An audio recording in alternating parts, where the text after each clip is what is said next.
और अब बात कर रहे हैं इस वक्त की सबसे अहम और बड़ी खबर की। सरकार और किसानों के बीच बातचीत हुई है। सातवें दौर की चर्चा में दो प्रस्ताव पर अब सहमति बन गई है।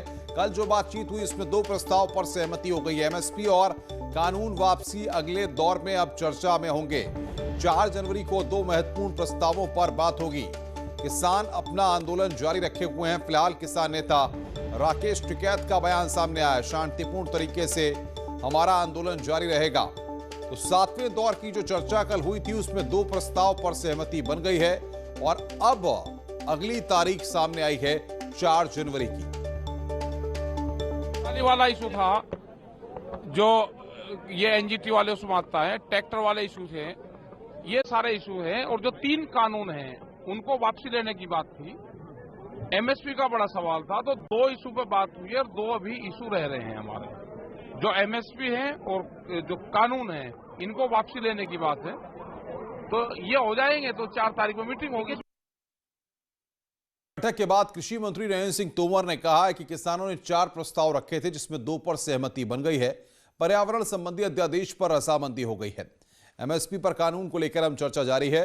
हम एमएसपी पर लिखित आश्वासन देने के लिए तैयार हैं। एमएसपी जारी रहेगी। बिजली बिल को लेकर भी सहमति बन गई है। पराली के मुद्दे पर भी रजामंदी हो गई है। की बैठक में किसान यूनियन के नेताओं ने जो 4 विषय चर्चा के लिए रखे थे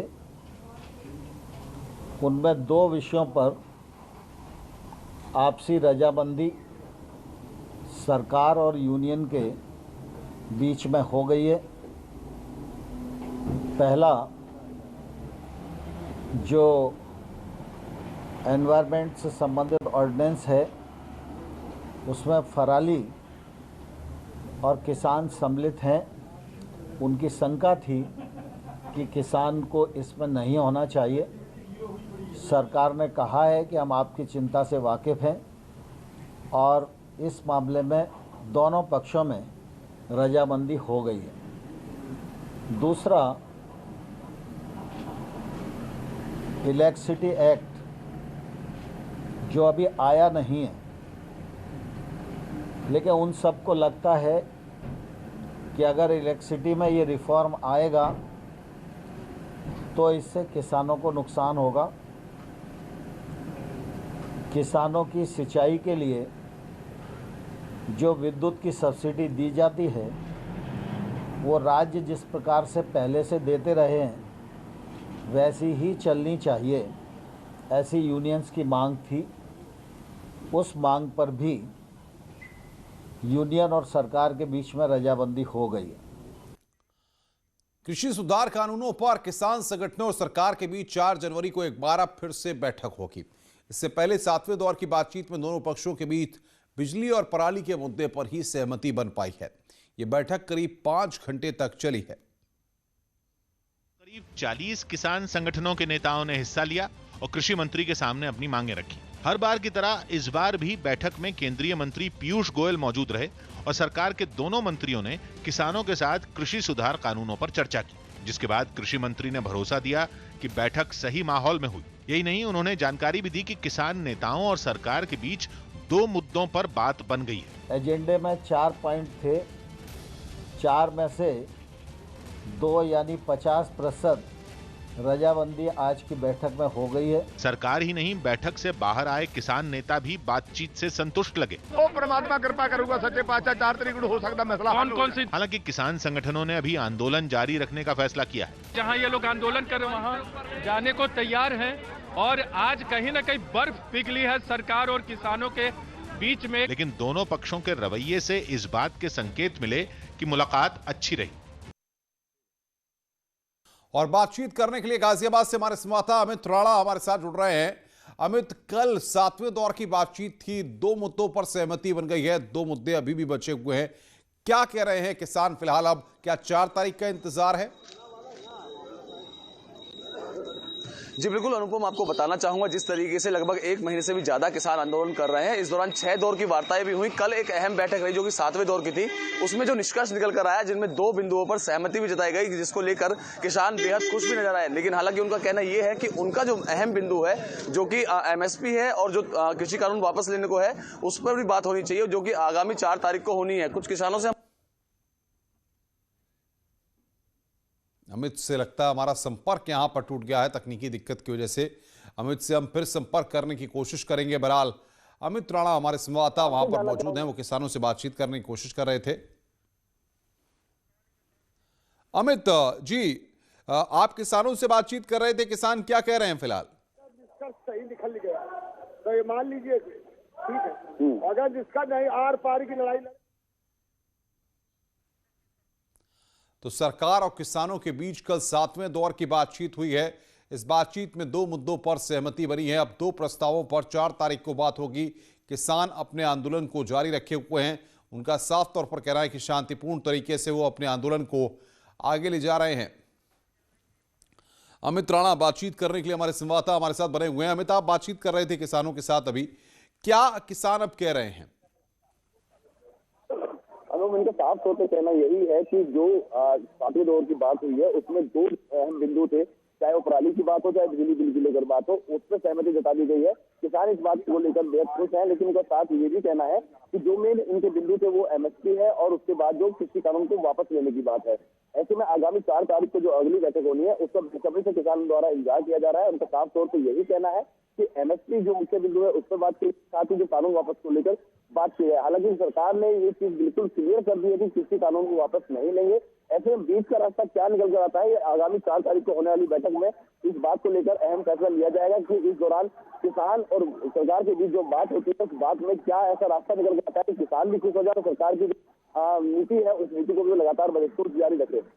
अगर हम बात करें रोजाना की तस्वीरों की, तो जो रूटीन दिनचर्या होती है, जो गाजियाबाद में किसान जुटे हुए हैं, क्या आज भी उसी तरह से चर्चाएं हो रही हैं या 2 मुद्दों पर जो कल सहमति बनी है उसको लेकर कुछ पॉजिटिव है किसान? आज 35 दिन से भी ज्यादा किसानों को यहाँ धरने पर बैठे हुए हो गए हैं। दिल्ली गाजीपुर की अगर मैं बात करूं, यहाँ किसान रोजाना की ही तरह बैठे हुए हैं। इनके मुताबिक सिर्फ 2 ही बिंदु पर अभी बात हुई है जिनको लेकर उन्होंने सहमति भी जता दी है, लेकिन जो आगामी जो चीजें इनकी रह रही है, जो बाकी बची हुई चीजें रही है, उनको लेकर किसान बिल्कुल अमित, आप नजर बना के रखिए, आगे भी हम आपसे अपडेट लेते रहेंगे। कृषि सुधार कानूनों के खिलाफ उत्तर प्रदेश के गोरखपुर में कांग्रेस पार्टी के कार्यकर्ता सड़क पर उतरे, लेकिन सड़क पर हंगामा बढ़ता देख पुलिस ने प्रदर्शन कर रहे लोगों को गिरफ्तार कर लिया, जिसकी वजह से प्रदर्शनकारियों के बीच झड़प भी शुरू हो गई। प्रदर्शन की वजह से ट्रैफिक जाम होते ही पुलिस ने कांग्रेस कार्यकर्ताओं को गिरफ्तार करना शुरू कर दिया। पुलिस की गाड़ी में बिठाए जाने के बाद भी लोग नारेबाजी करते रहे, जबकि कुछ प्रदर्शनकारी तो गिरफ्तारी से बचने के लिए सड़क पर ही लेट गए। सड़क पर लेटे प्रदर्शनकारियों को हटाने के लिए पुलिस को भारी मशक्कत करनी पड़ी। कई कार्यकर्ताओं को तो घसीट कर ले जाना पड़ा। इससे पहले काफी देर तक कांग्रेस कार्यकर्ताओं ने नारेबाजी करते हुए मार्च निकाला। किसानों के सम्मान में, कृषि सुधार कानूनों के विरोध में हुए इस मार्च में बड़ी संख्या में महिलाएं भी शामिल हुई। बुधवार को पूर्व मंत्री गायत्री प्रजापति के 3 ठिकानों पर ईडी की छापेमारी हुई है। अमेठी, सुल्तानपुर और लखनऊ के आवास पर यह छापेमारी हुई है। खबर है कि छापेमारी में करीब 11 लाख रुपए कैश और पुणे में कई संपत्तियों के प्रमाण मिले हैं। खबर यह भी है कि ईडी की छापेमारी में गायत्री के ड्राइवर के नाम भी 200 करोड़ की संपत्ति के कागजात मिले हैं। ईडी जल्द ही पुणे रजिस्ट्री ऑफिस से संपत्ति का ब्यौरा खंगालेगी। ईडी को इस छापेमारी में उसके बेटे और सहायकों के नाम दर्जनों संपत्तियों का सबूत मिला है। और बातचीत करने के लिए राजीव सिंह हमारे संवाददाता लखनऊ से हमारे साथ सीधे जुड़ रहे हैं। राजीव, जिस तरीके से ईडी की टीम लगातार गायत्री प्रजापति के ठिकानों पर छापेमारी कर रही है, खंगालने में जुटी हुई है, क्या इनपुट्स हैं, अब तक कितनी बरामदगी हुई है? अनुपम, जैसा कि पूरा प्रदेश जानता है कि सपा सरकार में जो पूर्व मंत्री रहे हैं खनन के गायत्री प्रजापति, उनके द्वारा एक बड़े स्तर पर घोटाला किया गया था। पूरे प्रदेश में जो खनन पट्टे हैं वो अवैध रूप से बेचे गए थे, तो इसको लेकर गायत्री प्रजापति के खिलाफ मनी लॉन्ड्रिंग व धोखाधड़ी समेत तमाम धाराओं में मुकदमा दर्ज है। उसी के तहत कल ईडी ने गायत्री के 7 ठिकानों पर छापा मारा था। उसमें लखनऊ, अमेठी और कानपुर व सुल्तानपुर के कुछ ठिकाने शामिल हैं। इसके साथ ही साथ गायत्री प्रजापति और उनके बेटे के आवास दफ्तर के साथ उनके जो ड्राइवर है रामराज, उसके घर पर भी छापा मारा गया था। ये दावा किया जा रहा है, ये सूत्रों के हवाले से खबर मिल रही है कि जो इस दौरान दस्तावेज मिले हैं उसके मुताबिक ये कहा जा रहा है कि जो गायत्री का ड्राइवर रामराज है उसके पास भी करीब 200 करोड़ की संपत्ति है। और कुछ जो छापे में कुछ दस्तावेज मिले हैं उससे गायत्री की महाराष्ट्र के पुणे में भी कई संपत्तियां होने का सबूत मिला है, जिसके आधार पर ईडी अब जल्द ही पुणे के रजिस्ट्री ऑफिस जाकर वहां पर जो दस्तावेज हैं गायत्री से जुड़ी संपत्तियों को वो खंगालेगी। कुल मिलाकर अगर देखा जाए तो गायत्री प्रजापति पर आय से अधिक संपत्ति का मामला है और एक के बाद एक जिस तरह से चाहे ईडी हो या फिर अन्य तरह से कार्रवाई हो वो लगातार बढ़ती जा रही है। जो सबूत मिले हैं इस छापे के दौरान, जो दस्तावेज मिले हैं उसके आधार पर आने वाले दिनों में गायत्री प्रजापति के साथ इस घोटाले से जुड़े अन्य लोगों की भी मुसीबतें बढ़ सकती हैं। अनुपम, बिल्कुल राजीव, बहुत बहुत शुक्रिया आपका हमारे साथ जुड़ने के लिए और तमाम अपडेट्स देने के लिए। फिलहाल उठना एक ब्रेक के लिए, ब्रेक के बाद जल्द हाजिर होते हैं। 2 मिनट में अपने विचार। स्वागत है। ब्रेक के बाद मुख्यमंत्री योगी आदित्यनाथ आज भदोही जाएंगे। कारपेट एक्सपो मार्ट का सीएम लोकार्पण करेंगे। इसके बाद सीएम विंध्याचल मंडल के पार्टी के सांसद, विधायक और अन्य पदाधिकारियों के साथ एक साथ बैठक करेंगे। कारपेट एक्सपो मार्ट का लोकार्पण मुख्यमंत्री को आज करना है।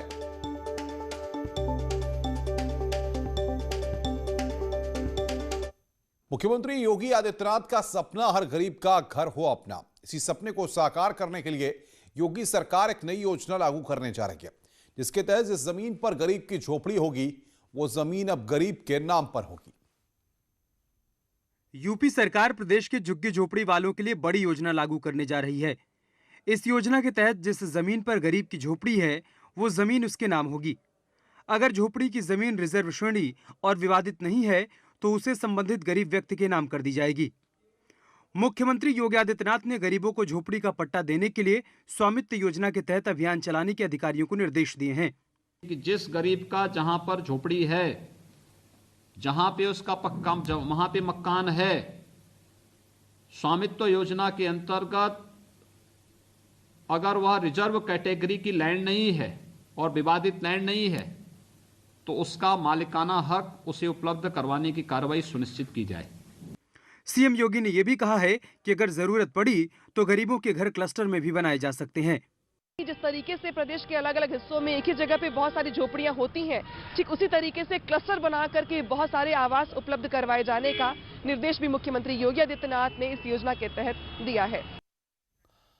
खबर आगरा से है। थाना सदर इलाके में 50,000 के इनामी बदमाश के साथ मुठभेड़ हुई है। इस मुठभेड़ में बदमाश नरेंद्र को गोली लगी है। पुलिस के मुताबिक बैंक लूटकांड में आरोपी फरार चल रहा था। इसके पास से 6 लाख रुपए कैश बरामद किया गया है। आगरा पुलिस को यहां पर बड़ी कामयाबी हाथ लगी है।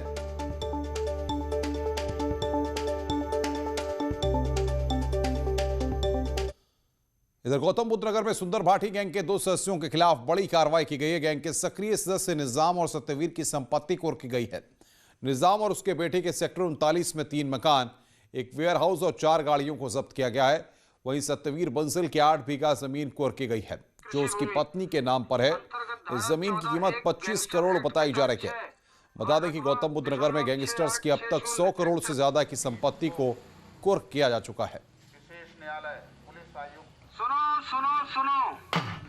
पश्चिमी उत्तर प्रदेश के शातिर आपराधिक माफिया सुंदर भाटी के गैंग के सक्रिय सदस्यों के विरुद्ध आज माननीय विशेष न्यायालय पुलिस आयुक्त गौतम बुद्ध नगर के आदेशानुसार लगभग 25 करोड़ बाजार मूल्य की प्रॉपर्टी कुर्क की गई है। इसमें सुंदर भाटी के अवैध अर्जित धन को जो दाएं बाएं खपाते थे या उनके बल पे स्क्रैप का ठेका लेना या गाड़ियों को फैक्ट्रियों में लगवाने का काम करते थे। हमीरपुर में दो भाइयों और मां का high voltage drama. Bus stand की बीच सड़क पर यह घंटों ड्रामा चला है। दोनों भाइयों के बीच हुए विवाद में मां को पत्थर मारा गया। पुलिस ने एक बाइक को कार्रवाई करते हुए गिरफ्तार कर लिया है। हाई वोल्टेज ड्रामे का पूरा लाइव वीडियो वायरल हो रहा है। सदर कोतवाली के बस स्टैंड का यह पूरा मामला है।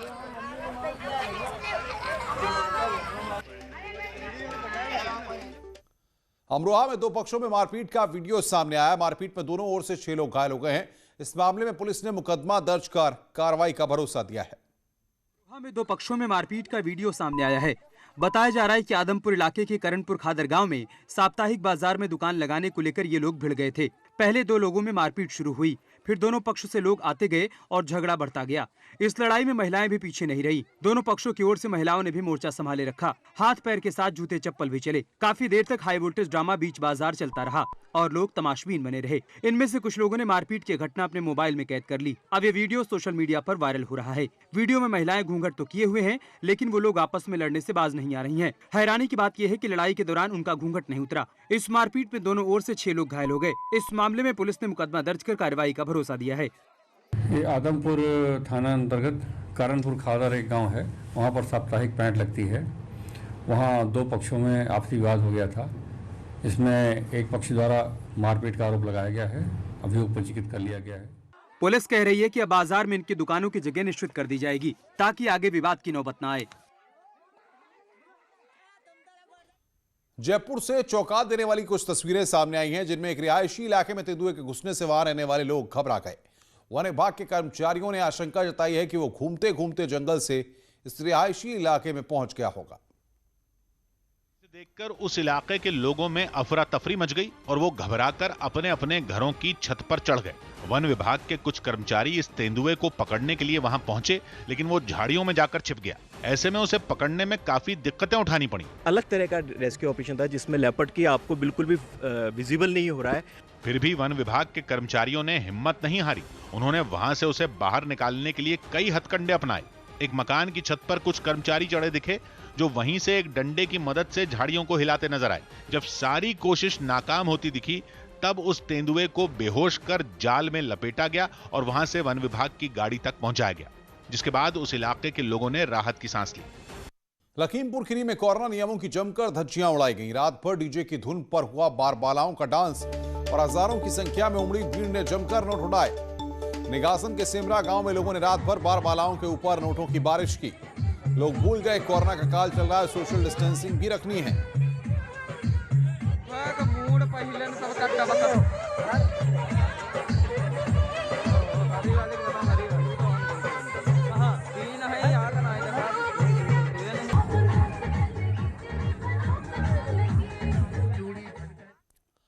खबरों का सिलसिला लगातार जारी है। फिलहाल इस बुलेटिन में इतना ही। नमस्कार।